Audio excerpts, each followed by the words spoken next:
In today's episode, we're going to be talking about getting a lot of leads, but none of them are turning into patients. And this happens all the time in dental. This conversation came up recently in our Facebook group. If you're not part of that, go join it. You can check it out in my bio. And we have about almost 10,000 people in there that talk about how to grow dental offices.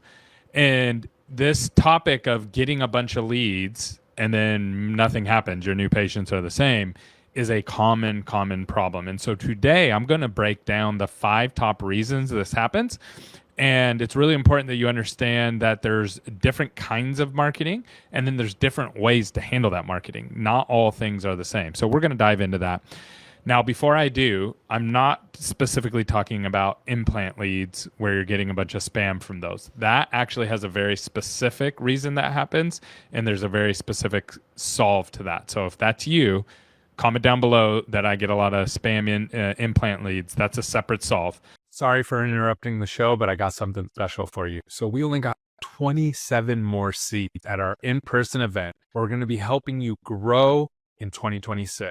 We're going to be putting together a growth map for you, helping you with attracting the right kind of team members, attracting the right kind of patients, and getting your systems in place for next year so you can actually grow. Now, this event is normally $499, but I have a discount code down below for $199. Make sure you sign up right away. There's only a few seats left. We look forward to seeing you soon. Now back to the show. The one I'm talking about today is more in the GP world, okay? So the first thing to understand is what kind of leads are you getting? Are you getting high intent leads or low intent leads?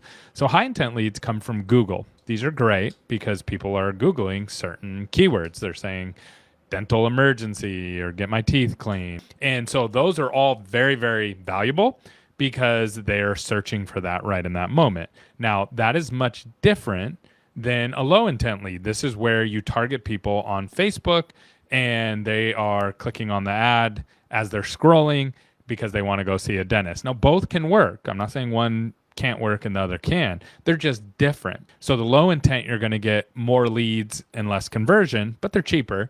And high intent, you're going to get less leads, but higher conversion. Does that make sense? So it's important that you start there. So that way you can actually set realistic expectations. Are we doing high intent versus low intent? Now, one of the things that I've seen recently on the Facebook leads is that you can do different things to make sure it's not bots and things like that. So that's really cool. You can weed out, some of the fake people. Now, once we understand that, are these high intent or low intent patients, then from there, we want to look at our forms, our online scheduler, our chat, and our phone call. These are all completely different, and you're going to have different expectations. So if someone calls a dental office and they're qualified, meaning they're not Medicaid, they're not HMO, they're not calling from like super far away, I want to see you converting those at 70, 80, maybe even up to 90% if you're really good. Average office is around 50%. Chats on your website, those are going to convert much lower. Online schedulers, those are going to convert higher, but they might no-show higher if you don't have a follow-up process. Forms on your website can be really low in conversion, or your team isn't even checking them. So you have to understand, okay, where are these people coming through? And let's say if you're using forms, you need to be calling those like immediately, like within minutes. If you're calling them 3 days later, then you're going to get nothing from those. If you're doing online scheduling, but you're scheduling really far out, or you're not following up with them and making a human connection with them, then your no-show rate's going to be way higher for that. If you're doing chats and you're late to the chat, those kind of things, those leads aren't going to count. Now, it's really important that you understand that every marketing company counts leads in different ways, and some are very liberal in what they count as a lead. I've seen marketing companies that say, oh, if someone calls your office, anybody, that counts as a lead. That's not a lead. Now, we have software that we can look at and see, oh, this is an existing patient or a new patient calling, and you miss the call, and then you call back and you try to get them right. That's interesting. But you can't just say, oh, you got 40,000 calls this month, so you had to have at least 40,000 potentially new patients. That's not good, okay? You do not want to count leads that way. You want to know, are these actual people who are actually reaching out to your practice that you could have converted? Okay. Now, if you're just getting a bazillion leads and it seems like there's no people on the other end, then that means you're probably doing low intent. You're probably going to a form. You're probably not following up in a timely manner. And it's probably not a good method for your office. Might work for other offices, but for your office.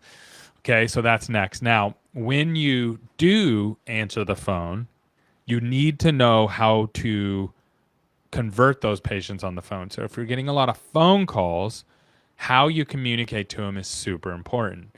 So what do I mean? You have to have your team trained on these two questions. Do you take my insurance? And how much is X treatment? If you are using those and they're being used as screening questions, then you're just losing tons of new patients. You're just absolutely bleeding new patients.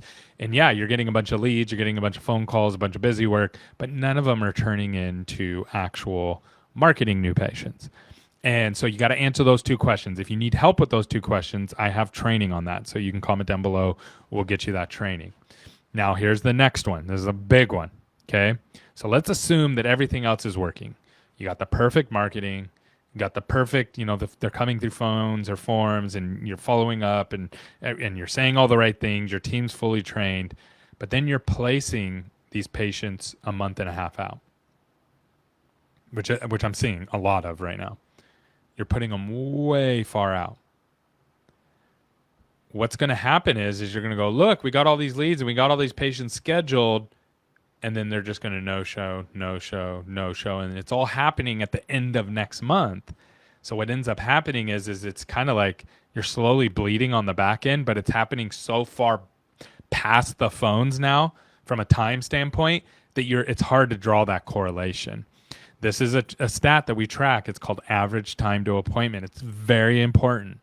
The reason why is if you are putting new patients 2 weeks out, 3 weeks out, 4 weeks out, you're going to have a 30 to 60% no-show of those marketing new patients. I'm not talking about patient referrals. Where patient referrals will still show up. Marketing patients won't. They'll just go to they don't know you. They weren't referred to you. They spent 30 seconds Googling you.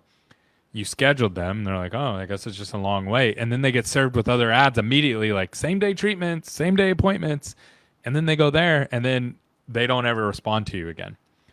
And so you got to get those patients pushed in to 48 to 72 business hours. So someone calls on a Monday, we're trying to get them in. If they call Monday morning, I mean, I'd love to get them in Monday, but Tuesday, Wednesday at the latest, if you're pushing past that, then your no-show rate's going to spike. And so then what's happening is you are getting leads, you are getting opportunities, your team's doing a good job, but you haven't structured your calendar in a way, your schedule in a way to receive these new patients in a timely manner, and you're losing them. So we have a training on that as well. So if you need that, comment down below. And then lastly, you need to measure patient referrals. What I see happen a lot is marketing will work, people will get a lift, but then because they're busy, so let's say they have, I'm just going to use round numbers, they have 20 patient referrals every single month. They start marketing. They get 20 marketing new patients. So now they finally get to 40 new patients. The doctor's happy. They're really, really busy. And now they don't have the time and the energy to take care of the patients like they used to. So their patient referrals drop by 10. So now they're only getting 30 new patients. Now the doctor's first instinct is the marketing stopped working. Well, if you actually track it and you look at it, you can tell very quickly, oh, it wasn't the marketing. It was the patient referrals that dipped. And if the patient referrals dip, you need to then go in and fix customer service. That's not a marketing problem. Patient referrals are driven by customer service and asking for patient referrals, while marketing new patients are driven by a separate lever. So they're two different levers that you're pulling. So you don't want to fix one when it's already working because another one is broken. Does that make sense? So these are the things that you need to look at if you're getting broken appointments or if you're just getting a bunch of leads and they're not coming in. This is the funnel that you think through. All right. So I'd love to know your thoughts. What do you think? What did I miss? And if you want any of those trainings, please please let me know. We'll get them to you right away.